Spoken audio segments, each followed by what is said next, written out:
Welcome to the third episode of Origins of Things and Stuff. I'm your host, Illuminatia. Yay! Yeah. And the audience goes wild. And I am her ridiculous. I was going to say the other R word, but I don't know our audience currently. Co-host Nick the Rat. Today's episode is going to be about the domestication of animals. Specifically, well, I went into some pets and then some farm animals. I'm not going to cover every single thing today. In this episode, there's a lot to go over. So, anywho, We're allowed to talk about domestication? I thought that was a sexist term. Domesticate? Isn't that like talking about keeping the lady Kate in the house? No. I'm off. Okay. I mean, I don't know. Maybe that could trigger somebody. It's not far-fetched these days. So what is domestication? So let's see. I pulled up a definition just to make sure everybody knows what we're talking about here. It's the process of taming an animal and keeping it as a pet or on a farm. So the delineation between taming and domesticating an animal is when you tame an animal, you take it out from its natural environment and then bring it into your domain, whether that be like within a village or in your house or whatever. And, you do your best to make it not bite you. But domestication is actually breeding and evolving animals within your domain with humans for a long time. So basically, they will evolve and adapt according to its surroundings and your human environment. So anyway. It's like domicile? Yeah, domicile. I guess there's I don't know, would that be a Latin root? Domin. Sounds Latin. They used to call me a dome in school. Oh boy. They seem to call you a lot of things in school. We're gonna have to go over those things. This might be a whole origin of thing. Nicknames. Nick the Rat nicknames. So I'm thinking about like who's ballsy enough to go out into the wild and go, hey, this animal looks like it could be useful. This giant animal that could kill me. Let's get it and use it for whatever we need to use it for. It's kind of nuts, actually. But yeah, I mean, I guess a lot of origins point to ancient Chinese. So I guess they started everything. So the point of domesticating an animal obviously is for farm work, labor, transportation, pest control, hunting, warfare, food like milk and eggs, etc., worship, companionship, obviously, service animals, and other unintended mutual benefits. So, yeah, I wonder how many people died like trying to collect these animals. You said pest control? Pest control, correct. That's messed up. It's sorry. Genocide on a species, and they call it domestication. You're very sensitive. I'm this topic's a little bit weird for me. Is domestication, is that kind of like science for nature? It's kind of like taking... Science for nature. Like the animal is wild, and then man comes along and slaps some, I don't know, what are they called? Algorithms on it? Not really an algorithm, but they kind of slap their own thing on it and make it their own. And we kind of did that with like nature. We slap math on there and science is kind of our domestication of nature, like physical sciences.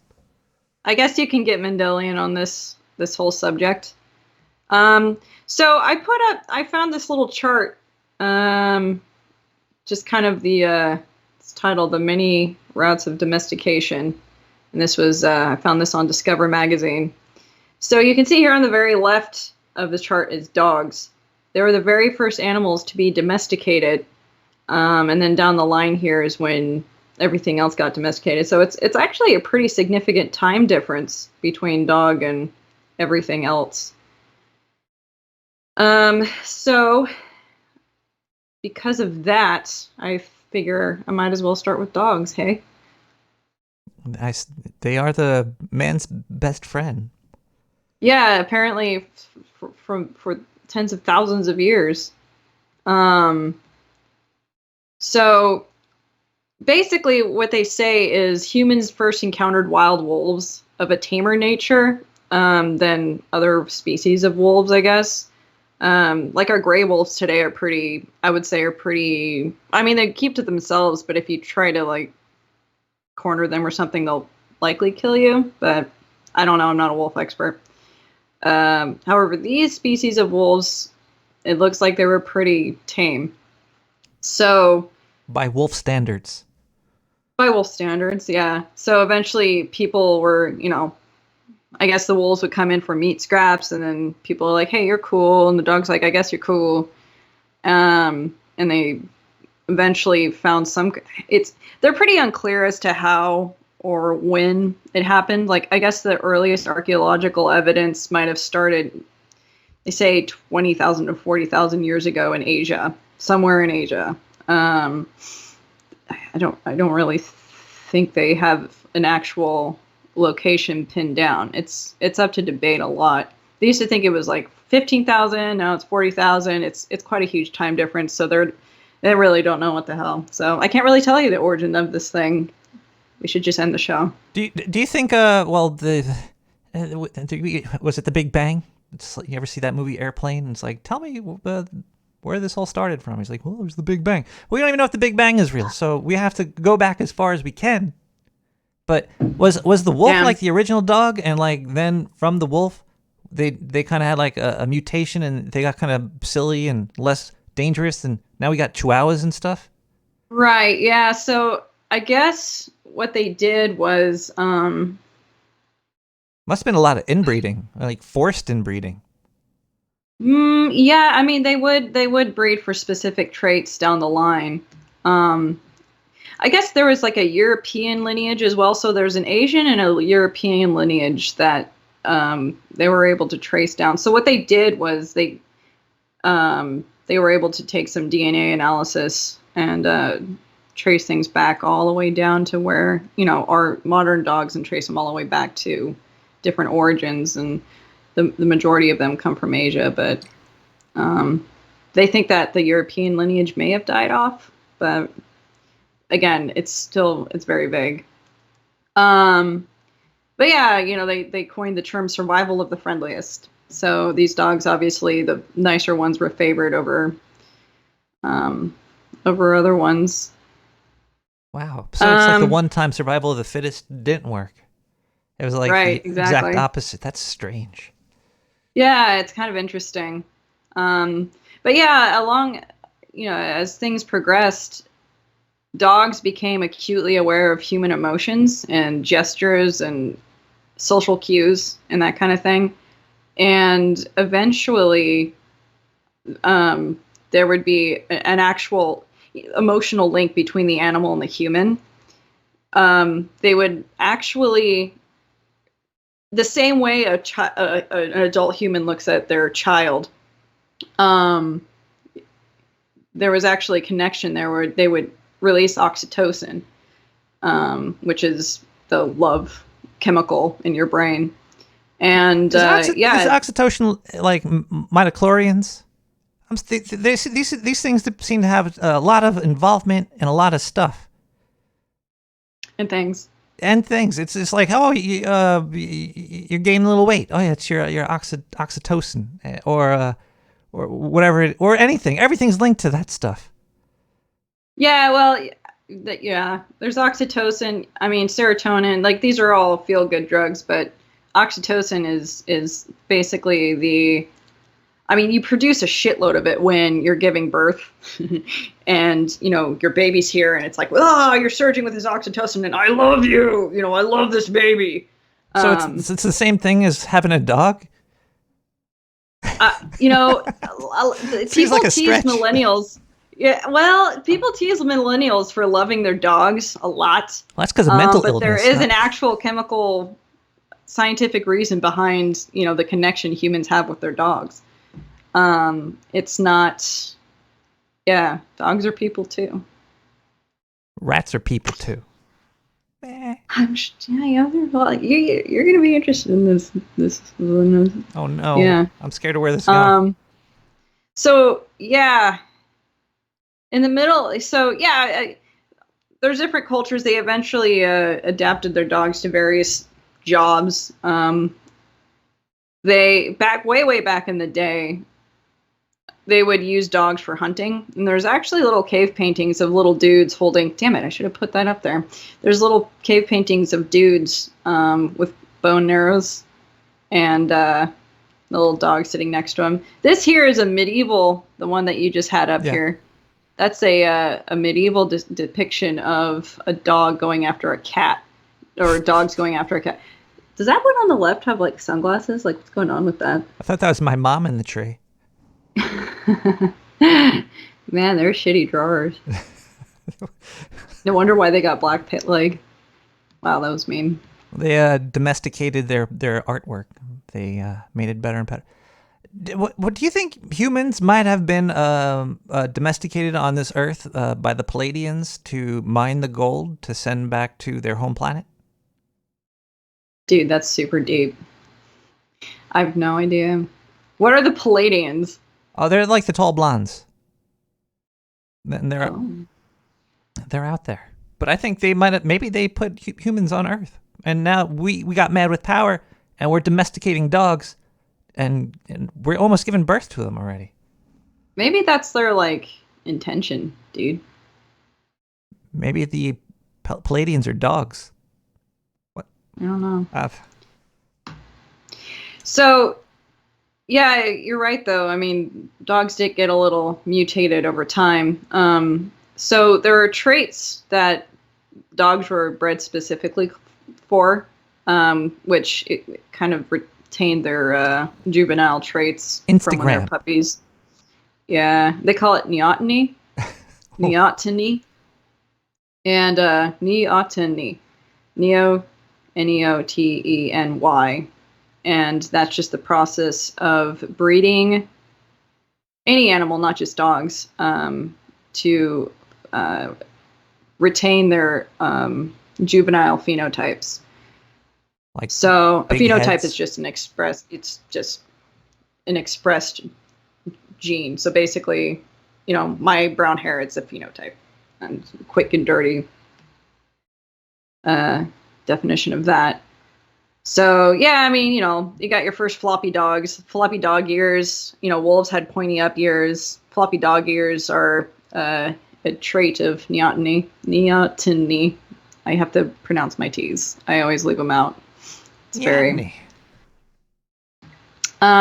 Who needs those T's? Get out of your T's. We're domesticating the vocabulary to get rid of you. Yes. By T. Damn. But yeah, I mean, they even did an experiment in the Soviet Union in the 1950s. So they did this experiment where they were able to breed wild foxes, and they obtained these neoteny phenotypes in just a few generations. So it was pretty quick. Wait, they did this when? Maybe 4 or 5 generations. Yeah, they did this in the 1950s. I thought I saw an article about this in 2019 or something.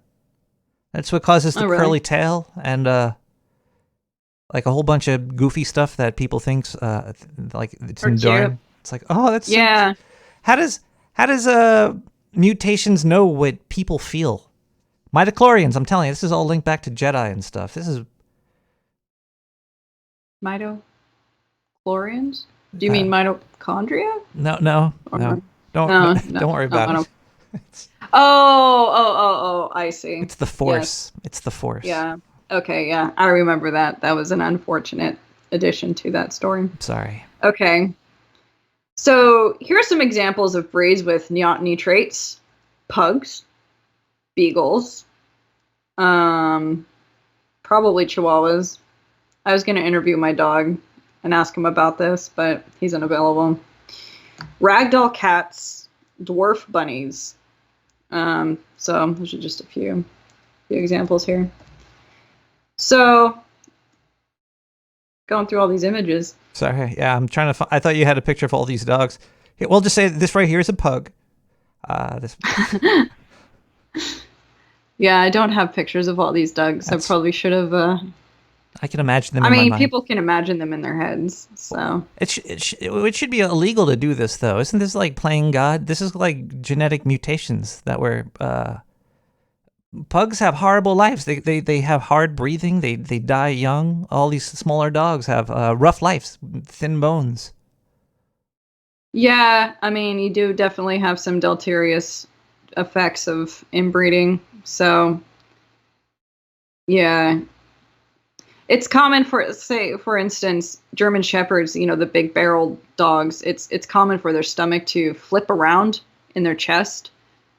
So that's an unfortunate trait. Spaniels can go blind pretty early. Like my dog he's a half King Charles Spaniel and half Chihuahua, and he started going blind when he was 1. With cataracts. So it's very sad. But yeah, there's obviously there's some unfortunate side effects to breeding, but on the other hand, they served a huge purpose too. I mean, dogs were incredibly important. Obviously, they're the first over things Mongolia. To be. Are they? Oh, I think we talked about this last episode. The Genghis Khan ate Chihuahuas. He bred them. They were really small, and they would follow his armies around. So he'd had armies of Chihuahuas, the most deadly rapist in the world. Had an army of Chihuahuas that he'd eat. It's weird to think about. That guy, he was really kind of a nutcase. Genghis Khan. He was. He had issues, that guy. Do you think? Yeah. Do you think there's certain humans that look the way they do because of inbreeding? Of course. Oh yeah. I wonder if anything good ever came from inbreeding in humans. Maybe like Conan O'Brien. That's why he's so tall. He's got the strength of 10 O'Briens in him. Yes, like this. He made fun of himself about that, so. So you could do it too. It's okay. I can do it too. Yes, he's already covered that. So, yeah, I don't know if you have any other questions about dogs, or you're curious about, if we can do some like last minute research here before I move on to cats. One more question about dogs. Are they still trying to come up with new breeds of dogs? I'm sure they are. I mean, what do we got now? Maltipoo is a recent one that I've heard of. The Maltese and a poodle. Oh, yeah, I guess you answered my question. Yeah, so there's all kinds of things that I guess they're coming up with. Who knows? That's gonna be a weird job, like trying to have 2 dogs that are wildly different have sex with each other. It's actually probably pretty easy, just a little. I mean, they'll hump anything. They hump my leg. They hump couches. That's true. Cushions. I mean, does the size of the woman determine the size of the fetus? Because like I'm always imagining like superhero alien movies, like if a woman has sex with like something else, it might be so big it'll rip out of her. Like if a Chihuahua has sex with a Great Dane, would the baby explode out of it, or would it have to come out smaller? I have no idea. I'm not a dog breeder, but I've thought about that actually from time to time. That's a good question. Hopefully they'll take on the smaller traits of the midichlorians kick in. Like, we don't want this dog to explode. That's what is it? That'd be. That's not funny. I'm sorry. God damn it! Oh, giving me the giggles. All right. Whew. Cats. Are people? Cats were domesticated around 10,000 years ago. So that's that's tens of thousands of years difference between dogs. Again, evidence, it's not exactly clear where the very first feline was domesticated. But the earliest fossils that they found was in Kwai Hun Kun, China. We won't have that kind of language on this show. Oh, that's the name of the place. I thought you were calling me a name.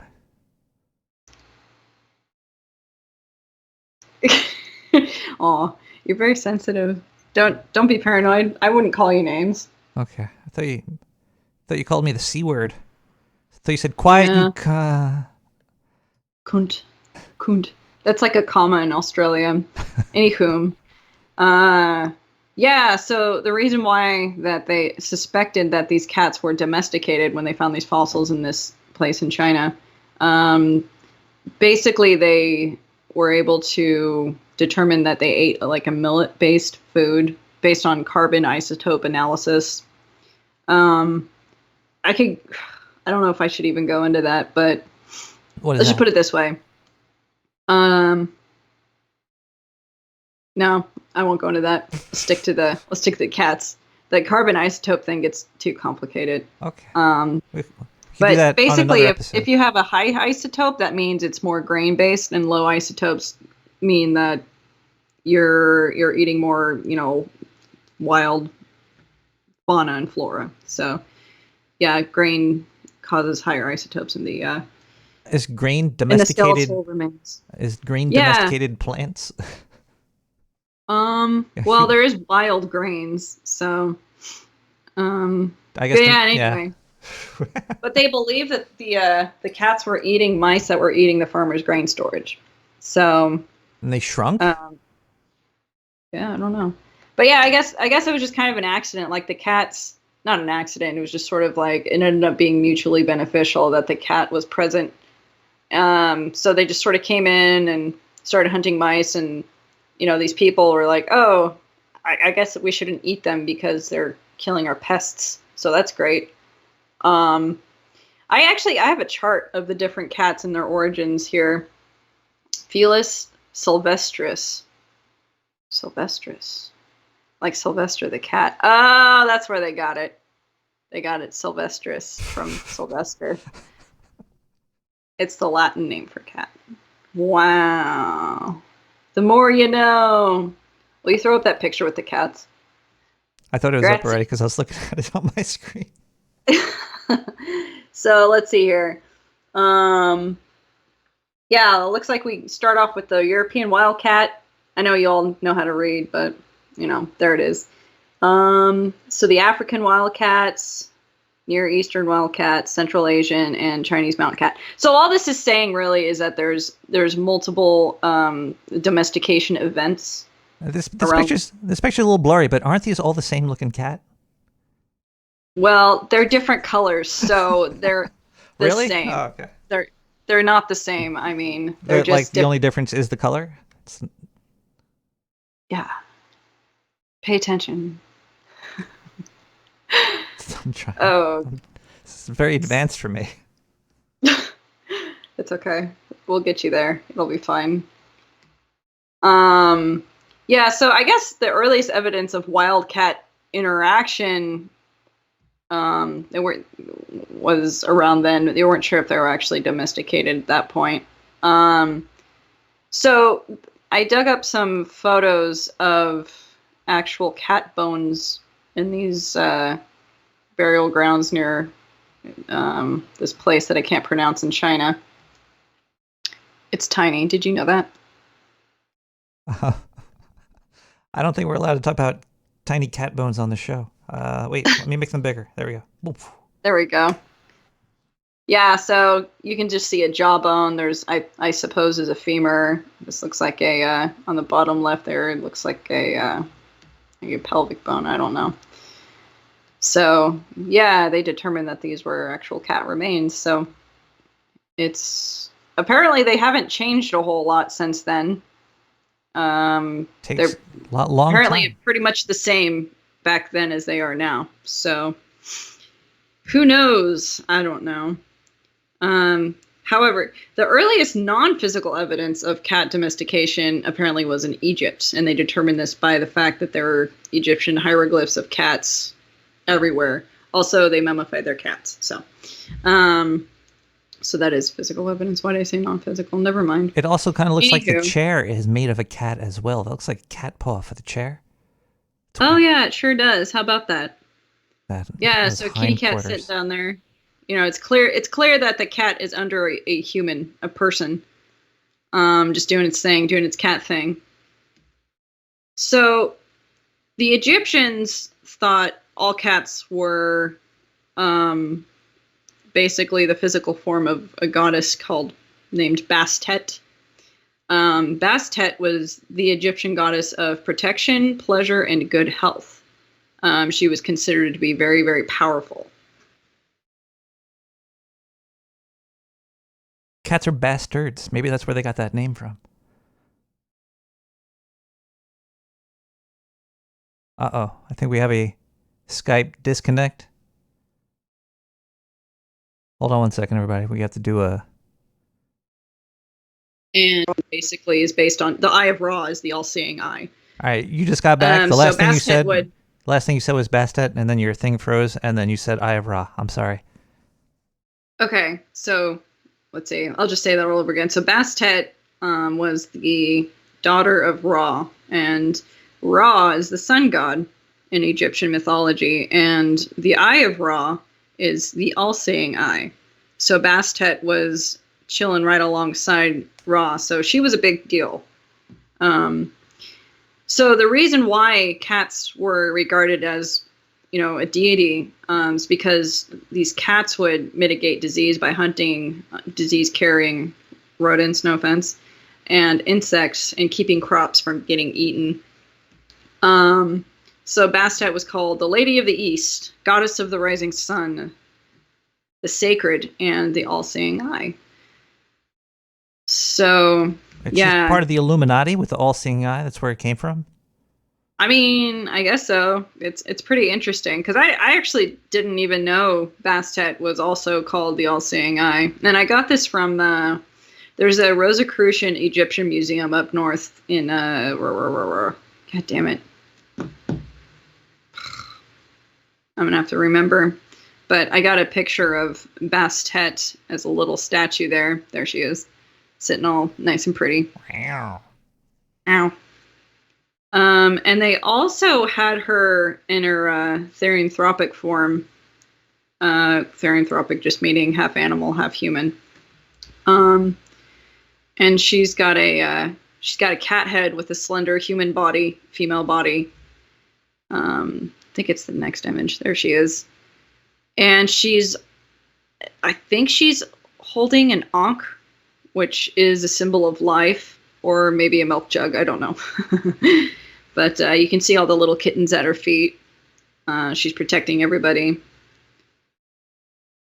And I got that from the Ancient History Encyclopedia. So I don't want to. Maybe the Egyptians were space cats, and they domesticated humans into kittens. Wait, no, that doesn't make sense. What would be the point? Aliens were like, hey, we should go and be cats. For fun. I don't know. Funsies. I mean... I'd like to be a little cat. Things. I've done my time as a rat. I can move on up. You just keep dreaming. Nick the rat. Nick the rat. Nick the cat. Nick the cat. Oh. Do you feel, comfortable with that? Because... I mean, you do have some tension between the two species. It's 2020. You can be anything you want. Yeah. It's time to move on. Anyway. So, yeah. I mean, if you think about it, it makes sense that cats were kind of self-domesticated. You can't really train them. Like dogs, you can train them and you look them in the eyes and you love them and everything. And cats, I mean, a lot of people love their cats, but it's, yeah, they don't give a fuck about you. I feel like if you died, they'd just eat you. Dogs would eat you too. No. Oh yeah. Doggies. Oh yeah, dog would eat you. No. If I were to die, Monty would cry. He would sit next to me and cry and cry. Maybe because his little jaw can't rip the skin off you fast enough. But cats are like plants. They're like you could just give them like a bowl of food and leave them for a month, and they're good to go. Nice. They're fine. They're very independent. They can take care of themselves. They're fine. Dogs are completely dependent on you. They really need you. If you were to throw them into the wild, they'd have a hard time. Although, I went to Thailand, and there's a bunch of semi-domesticated dogs just kind of running around in the streets and stuff. I mean, I guess they are wild domesticated animals. I don't know what you'd say about them, but they all kind of look scroungy, and they'll if you leave your food out for too long, they'll take it. That's how they live. Yeah, they're just kind of they're not really owned by anybody, but they're sort of owned by everyone. Like everybody just sort of kind of casually takes care of them. I don't know. They get water. They put water out for them and stuff. They drink, so they're fine. I don't know. The dogs are domesticating the humans. Yeah, I guess. I mean, they're bringing us the food now. We don't have to go in their house. Yeah. I mean, I don't know. That's. But yeah, cats too. Actually, the cats. It's kind of the same thing. Yeah, it really is interesting. I mean, you looking back all the way to ancient times, these cats, they really didn't change much. So I wonder, I mean, I guess they don't like to be bred, but there are specific cat breeds. I don't know. I guess they just put them together in a room and hope that they get along enough to make kittens. I don't know. It's probably going to be real painful to be a cat breeder. And then flipping out, running around and sticking them together. Yeah, I imagine you have many scratches on your arms all day long. Ever hear of a Maine Coon? I've seen them. They're pretty intimidating, actually. They're like giant cats. I'm scared. It's okay. But yeah, even the tabby cat, like a tabby cat, believe it or not, their gene goes all the way back to like its origins in Southwest Asia. So it's not even a recent thing. Like, you look at a tabby cat, you're like, it's just an old tabby cat, whatever. It's just a common generic cat, but it's actually one of the more ancient breeds. Anything that's older than 10 years is ancient now. It's if you look at a cell phone from like 10, 15 years ago, you're like, that thing's ancient. Yeah. Same thing. That's true. But yeah, it's not that long ago. It's not that long. No. This stuff is still happening. Yeah, it's interesting. But yeah, once people start transporting things on ships and stuff, the cats would go along with them on the ships to keep the mice away from their food storage and whatnot. So, and that's how they got all around the world. And now kitty cats, I mean, they're everywhere. So yeah, it's kind of where cats came from. Not kind of, it is where they came from. So let's move on to horses. You want to hear about horses? Oh, horses, yeah, horses. Horses scared the fuck out of me. What would they come from? They used to scare me too. They're very they could kill you if they wanted to. Oh, definitely. That's not easily. A horse. Oh, there's a horse. So this is interesting. This is a Neolithic painting, a cave painting from 30,000 years ago, but they say that this horse hasn't. It's not evidence of domestication. But apparently they think that this fat little horse was hunted for food. And they weren't using them for anything else but that at the time. But they say they're pretty confident that horses were actually started getting domesticated about 6,000 years ago. Such a shitty painting. I think maybe the face rubbed off or something. I'm starting to look at it. It looks like the face rubbed off. Yeah, something like that. I'm Or I just didn't kidding. finish it. Kidding. Maybe like that thing. We got interrupted. Got eaten by a fucking werehorse. It's just like a monster horse that ate him. Yeah, the horse is like, "Fuck you! Stop eating us!" So horses are scary, man. I used to be, so I made myself ride a horse because I was too scared, and I had to get over it. I was like, okay, I got to get over this stupid horse fear. And the whole time, I was with a friend of mine, and the whole time I was afraid that my friend's horse was going to bite my leg. But I take a chomp out too. Ugh. I mean, yeah. They'll kick you. They're just. I guess they're nice though. I mean, mine was okay. Their teeth are square. I wonder how much strength their jaws actually have. Can they bite a hole through your skin? I would suspect so. Maybe their jaws are very, very muscular. They are, but and they have to chew through pretty dense vegetation, like kale and stuff. Yeah, they could probably eat through a person. Oh yeah, I'm pretty sure. But yeah. So again, they think Asia was the first place where horses were domesticated. Um, Again, and DNA analysis is pointing towards multiple domestication events in ancient times worldwide. So I guess the earliest evidence was like in Kazakhstan, Ukraine. Wow, I'm sorry, and Russia. And the people that lived there at this time, they were called the Batai. Botai. Botai. The butt tie. Yes. So yeah, as you can see here, this little region that's in a darker tan. And then you see the forest step boundary here in green. That's where the Yamnaya, they were a nomadic tribe that would travel through there, and they ran into these guys, the Batai. And they both had horses, so they think that there were two separate domestication events. In fact, they found about 18 lineages of horses, so they can't trace them all, but they know that they're there. So Domesticating horses must have sucked. Like, it must have took so long to get a horse that wouldn't be an asshole to you. have you ever played Red Dead Redemption 2? Yeah, I played it a couple times. How easy was it for you to get a horse in that game? Like, it was hella easy for me, so it couldn't have been that hard. You do know that's real life, though. I'm talking about the simulation of Earth. Oh, wait. But to be so bored with life, to have a creature that you can't do anything with and just feed it, and hopefully one day it has a smaller horse that comes out of it, that you could then use that one to get even smaller. It's hard to say. I mean, did they start like writing it right away? Did they break it in right away? It's really interesting how, I mean, to think about how they did this and what happened.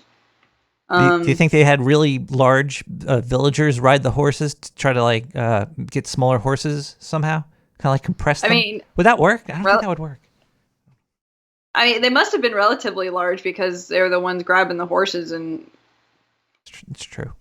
Were they smaller horses too? Because they say that humans were smaller in comparison with us now because of not as plentiful nutrition and whatnot.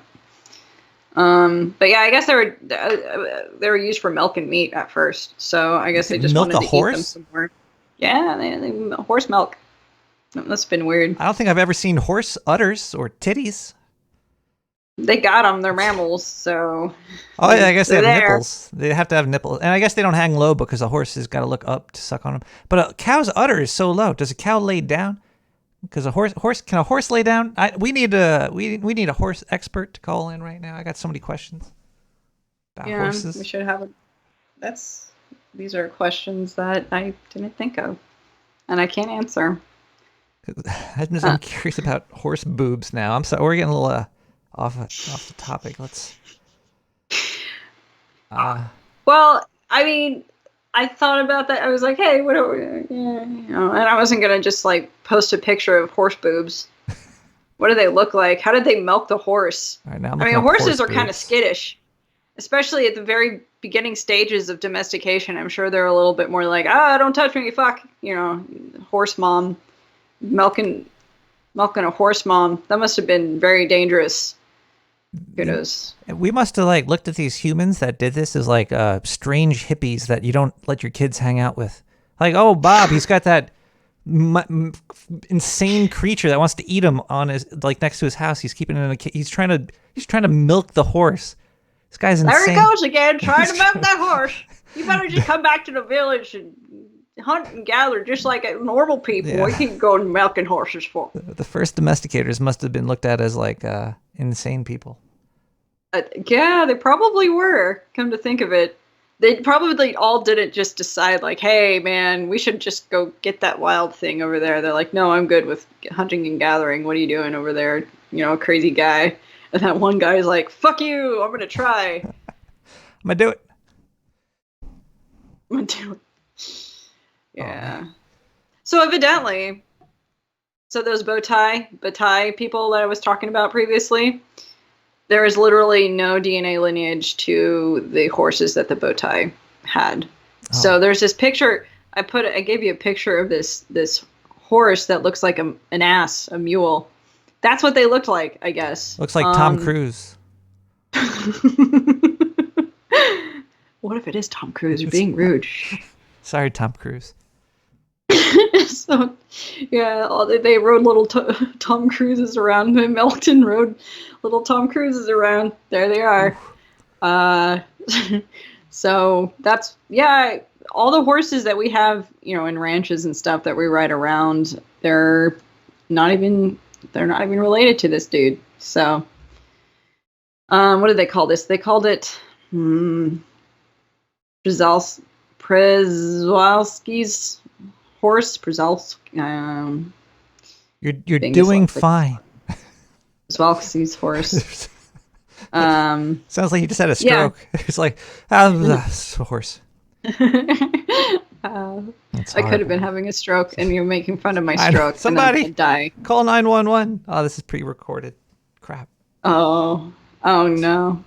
Well, it's out there. It's out there now. So, yeah, there's your history of horses. And obviously throughout the years we bred them some more. I learned a lot about horse breeds when I was playing Red Dead. Oh. There's a lot of horses in there. I just grabbed whatever was closest by. I was just like, ooh, horse. Yeah. I went out of my way and got the Arabian because they're super fancy. Like, I just went all out. But yeah, there's the Morgan horse, Tennessee Walker, Arabian, Clydesdale. All just same thing with horsies and doggies.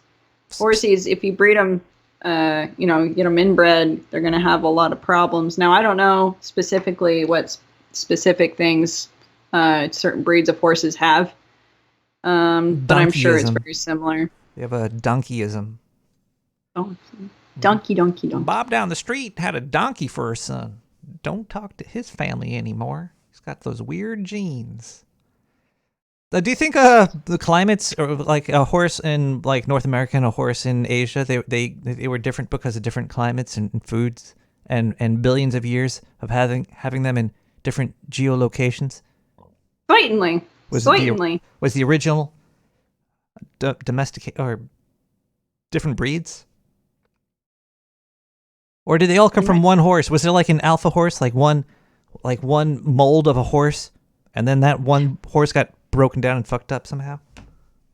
I mean, they said there's like at least 18 lineages, so they must have been spread out, at least continent wide, if not worldwide.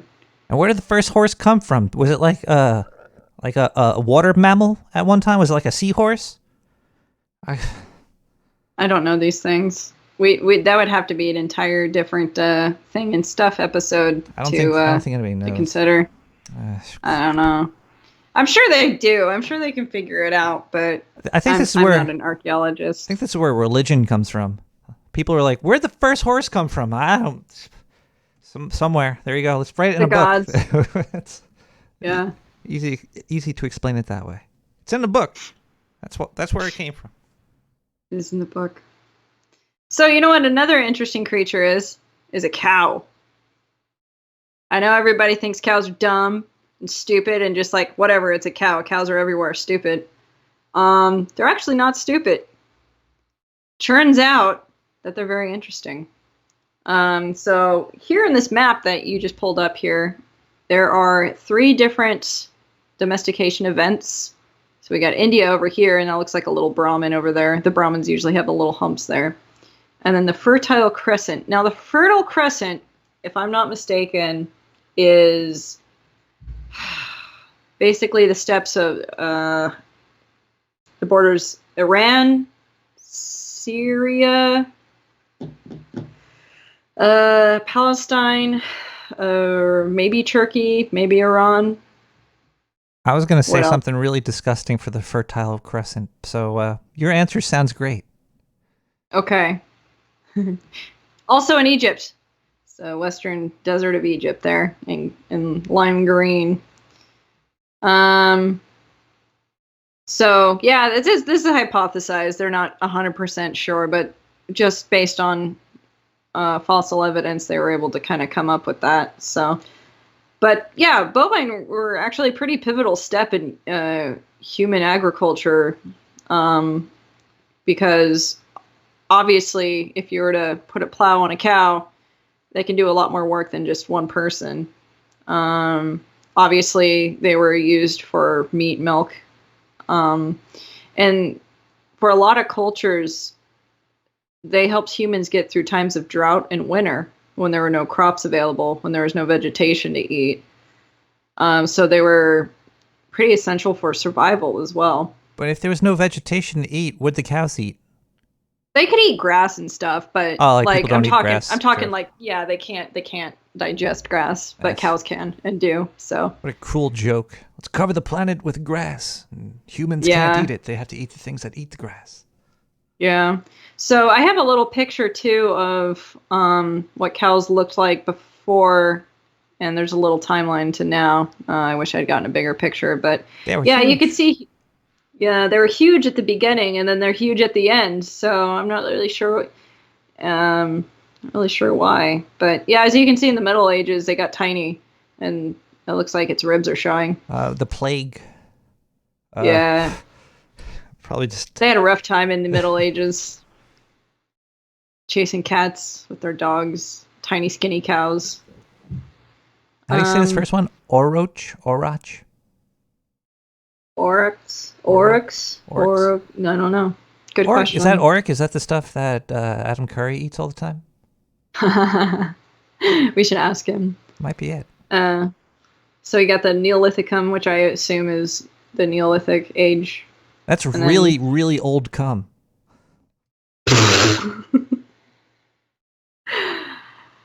You are just a kidder. You're just a little goofball. At least I didn't so say yeah, I don't know. It's interesting. Like the modern cattle almost resemble, to some degree, the very old relatives. They're just about as big. I wonder. I'm fairly certain that female or cows, which is a female bovine, I'm fairly certain that cows were bred so that they could have the biggest udders. They were bred udders. For udder size.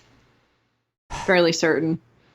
Because, you look at other wild bovine and whatnot, and their udders are not nearly as pronounced as this one, as our modern cow.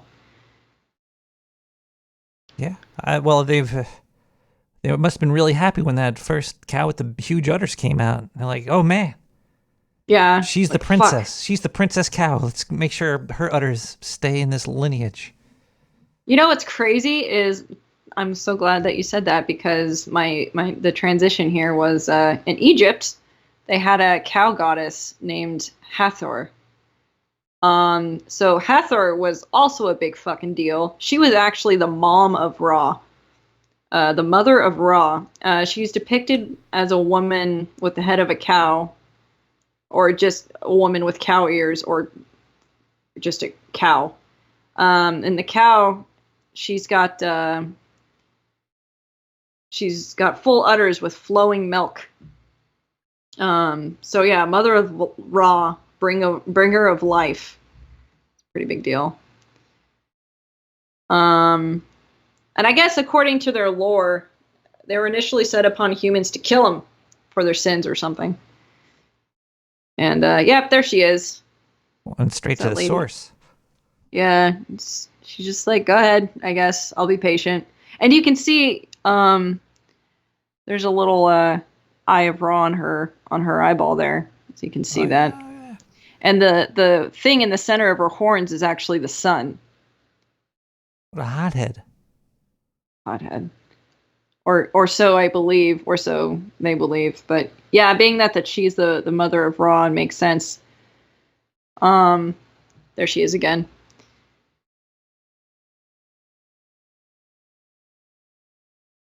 Yeah, she was definitely a big deal. So in India too, obviously the Brahmin are considered the royal highest caste And the Brahmin is also a type of cow. So yeah, they definitely regard cows very, very highly.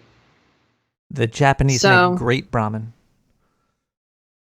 Oh, that's a bad joke. I should shut up. You're good. Okay. Let's see. Yeah. Brahmin. There we go. I see them. I had a photo of, I guess I didn't send that to you. There's a little picture of a holy cow Brahmin here that I just left out of our little, yeah. Oh, yep, there's Hathor again. chilling with her son. Just keeps on coming around that literal. Ah. Oh no! Skipped ahead. Now. Oh, I got it. Okay. The last thing I want to go over, which I found to be pretty fascinating, surprisingly, was the domestication of the rat, and this happened only 300 years ago. So rat domestication started in the 18th century, and they call them the fancy rats. We are pretty fancy. So, basically all that means is like when you fancy someone, like, oh, I fancy you. The rats fancied these people, right? So the domesticated species was the brown rat, or known as the Norway rat. And the Norway rat was an invasive species that was introduced to England. And they drove out the native rats. There were the black rats, and the brown rats came in and just chased them all out because it was easier for them to adapt to different things than the black rats. So eventually the black rats went off, and then they were overrun with the brown rats. So the English just get along. They could have made it so much further in the world if they just held hands and worked with each other's weaknesses and strengths to make. Well, you'd think that they'd mate. You'd think that they would but I guess they didn't. I don't know. I don't know why. Yeah, we're picky people. Yeah. So the English came by. They're like, "Oh, look at all these rats here. Let's put them all in a pit." So they put them all in a pit. So there's this thing that they did. They were called rat pits. This is gonna hurt your feelings a little bit. I'm sorry. There we go. There's a rat pit right there.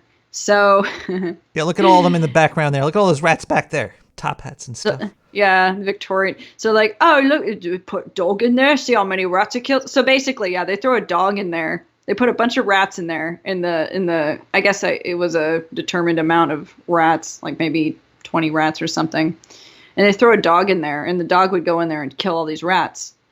And then they'd scoop them all up, and then they put another thing of rats in there and put another dog in there, and the dog would kill these rats. So whichever dog killed the most rats was the victor, and the owner of that dog would get money. Bets were placed on which dog would win in this rat killing contest. And it was actually a big deal. It was pretty popular. They must have been bored. Huge amounts of.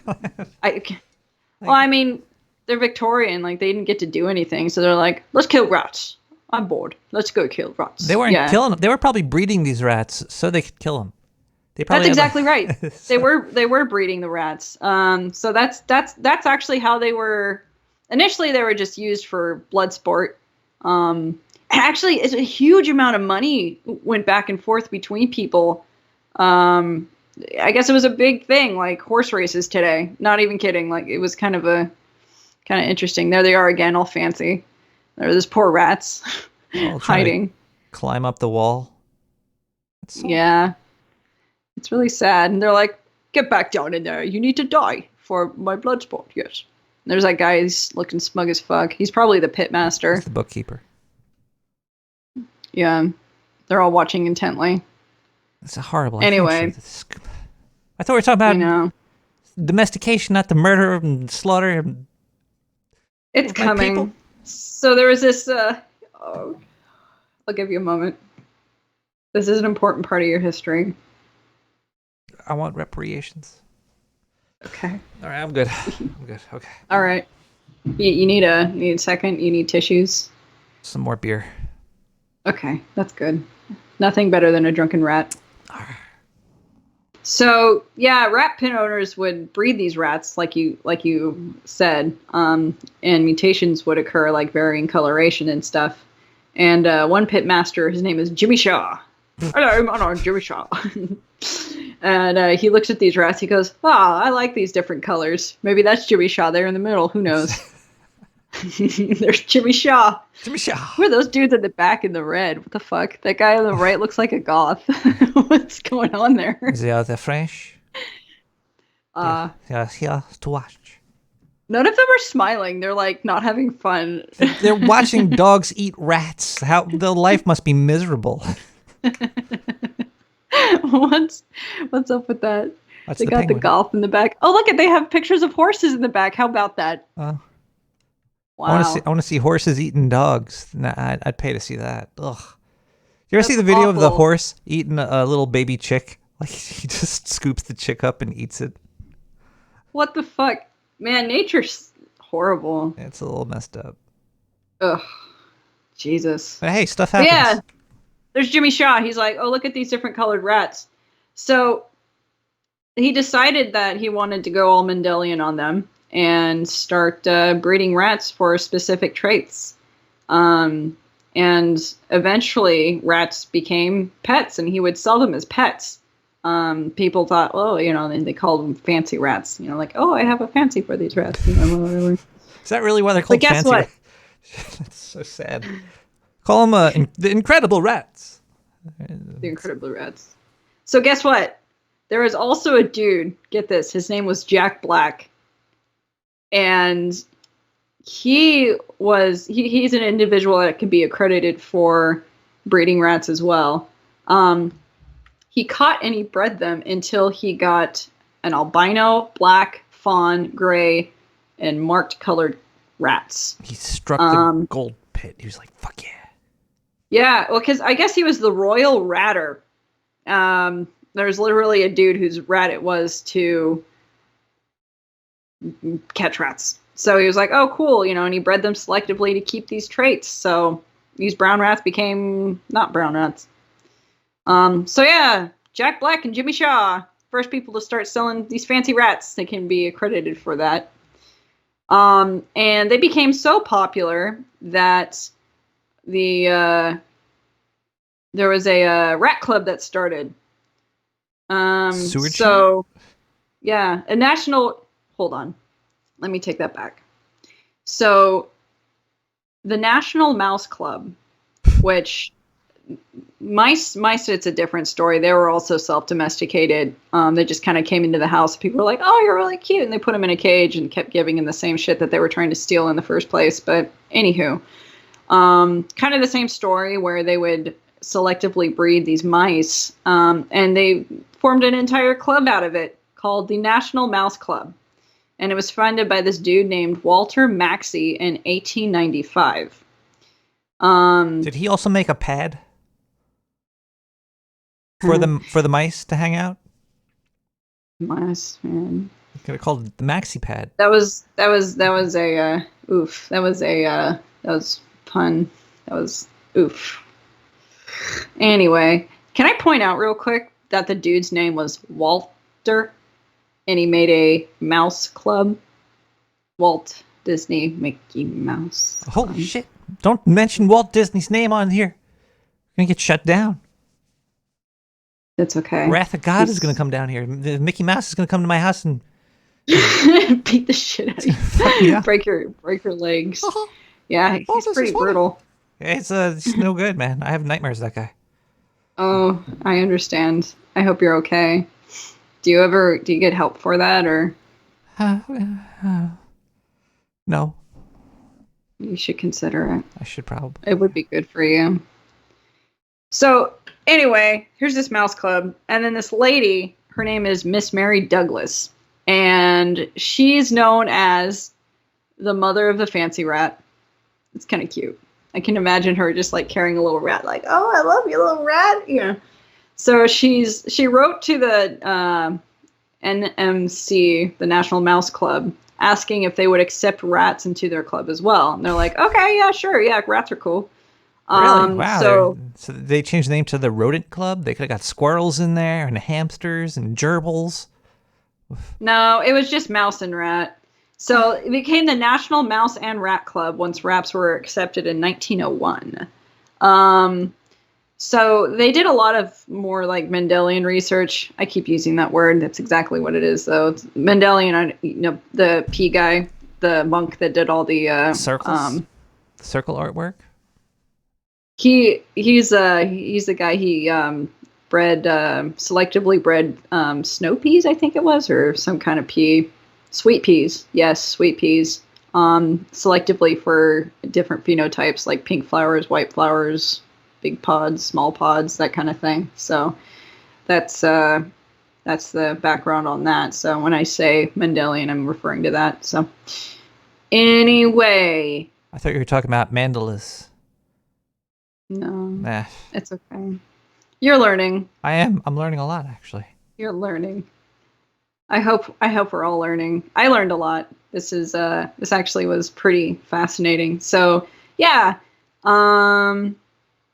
So this is when around the time that lab rats started being used. Rats live generally about 1 to 2, except for you. You've got some kind of crazy mutant thing where you just live for a long time. But yeah, they generally live 1 to 2 years. And they breed pretty quickly. So they decided like, hey, they'd be great to do research on, scientific research. So it was around the 1900s that the first lab rats were actually introduced to the scientific community. Mice, not so much. It was a little harder to do because they're smaller, obviously, but they did a lot of research on mice, more leaning towards the genetic studies rather than, other kinds of research like vaccines and whatnot. Well, because mice, it's kind of like a fruit fly. We use mice and fruit flies a lot because they breed so damn much so quickly. The only way to get quicker mutations is to have more breeding. Right. Yeah, exactly. I don't know what their gestation period is, but I know it's pretty fast. And you can see the phenotypes that you're looking for pretty much right away. So that was very useful for mice, but rats, yeah, it's kind of unfortunate. Like they weren't very super nice to the rats, and it's they've gotten better though. I could not work in a vivarium. I applied for a job one time where we were going to do vaccine research using rats. And they're like, how comfortable are you with taking care of rats? I said, what do you do with the rats after you're done with the research? They're like, we internally decapitate them. I'm like, yeah, I don't want this job, thanks. That's fine. I actually met somebody that did that. And when he found out who I was, he's like, oh, let me tell you what I do at work. I'm like, okay. Yeah, I couldn't do it. I animal models. I get attached to animals. I'm a sucker. I love animals a lot. Are you a centaur? Oh, no. But you still, I'd hate to bring this conversation. You eat animals though, don't you? Yeah, I do. I think there is, life feeds on life, man. And, eventually I'm going to be eaten by some organism. And it's just kind of, yeah. It's hard for me to eat pigs because they're so smart and they're so cute. I didn't have anything on pigs. I kind of had to be a little more selective. Yeah, the pigs must have been domesticated because they were wild hogs, and those things are, those things are scary as hell. I couldn't imagine dealing with a wild boar until it became what it became. I know. Until it became a pig. That must have been terrifying. I would have been scared as hell. I won't go around them unless I've got a gun of some kind. Maybe they just had large fenced areas, and which would help them hunt them. And then sooner there's oh, look at that stupid looking boar that has no fur, and it looks like if I touch it, it'll explode. Aw, piggies with bacon. I don't know. It's crazy to think about. Times that we'll never know. Oh no, I got totally derailed and off topic. Here we go. Uh-oh. So fancy rats, going back to the scientific thing. So Miss Mary Douglas died in 1921.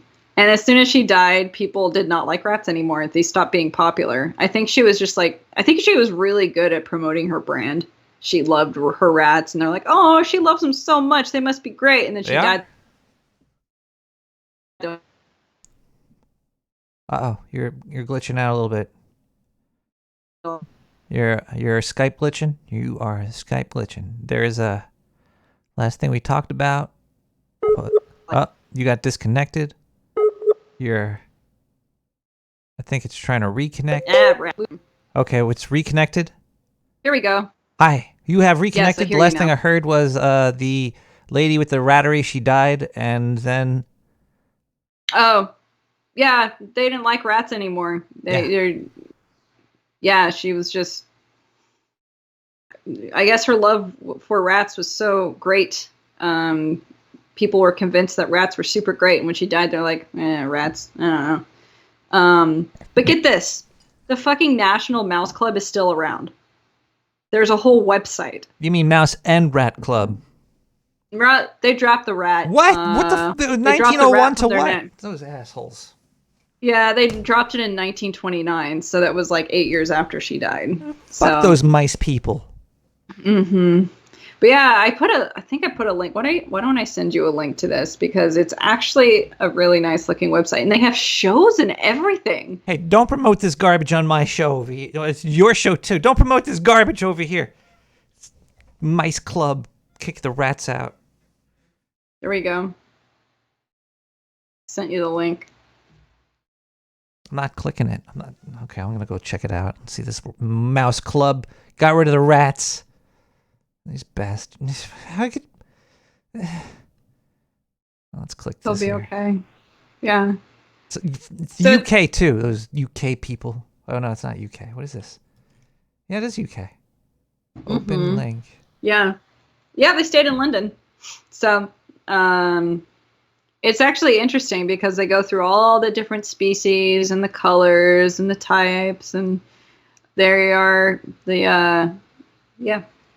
It's pretty cool. Is there a way to throw it on, or can you not? I'm trying to. You sent me a picture of the link. I did. Oh no! I didn't want to just send the picture. I got it. Hold on. Let me put it up over here. Okay. How did it just send a picture? That's really annoying. Walter Maxey. I'm gonna break this guy's knees over here. 125 years of breeding excellence. Yeah, and they have all the different. See the little picture of the mice in them. They're cute. Mice are cute. I'm sorry. Rats are cuter. Rats are also cute. Rats are smart. Mice are like, I don't know. Actually, mice are kind of. I've seen people train their mice to do stuff, but rats are where it's at. That's why they're named rats. I think. You're like a fancy rat. Wild rats are kind of gross. I guess. Sorry. That's fine. Oh, look, you can become a member. Look at that. You're going to join them? I mean... Infiltrate them. Like, yeah, I'm Nick the Mouse. And then just start replacing all the mice with rats. They're like, oh, the mice are growing. Domesticated these mice to be rats. Taking over. It's like the Legend of Nymph or whatever it's called. Yeah, that's for National Institute of Mental Health, and never knew that. Yeah, it's interesting. So yeah, that's kind of a basic rundown of. I didn't get too in depth into too many animals, but those are the origins of our domestication events. So. Do you think humans, do you think women are trying to domesticate men? Trying? Well, because, men are just like the wild man of the jungle, and then women had to come along and domesticate them, so they'd mop the floor or something. I don't know. There might be interspecies domestication going on. That's more of a psychology thing. I don't know nothing about that. I don't know nothing about that. And my last possible point is maybe the government is trying to domesticate the entire population right now. I don't know. I don't think you know what that word means. It's living in a dome. I mean, yeah, that's a whole different animal. Haha, I get it. Well, I think that's about it. I don't know. Don't know what else to say. It was a lot. It was a lot of information all at once. So I hope you took notes. I actually did take notes. I took notes from you. Oh, yeah. I guess we could start throwing them up on our website, huh? Website. Oh, true. There could be a notes page. We could put those up there. Actually, well, you would have to like export them as PDF. We could talk about that after the show. Anyway. Sure, we'll do that. Thank you, everybody, for tuning in. And I gotta go. But would you like to say goodbye? Yeah. Goodbye. Thanks for listening. It was fun. We'll see you next week with Origins of Hings and Stuff. Utah.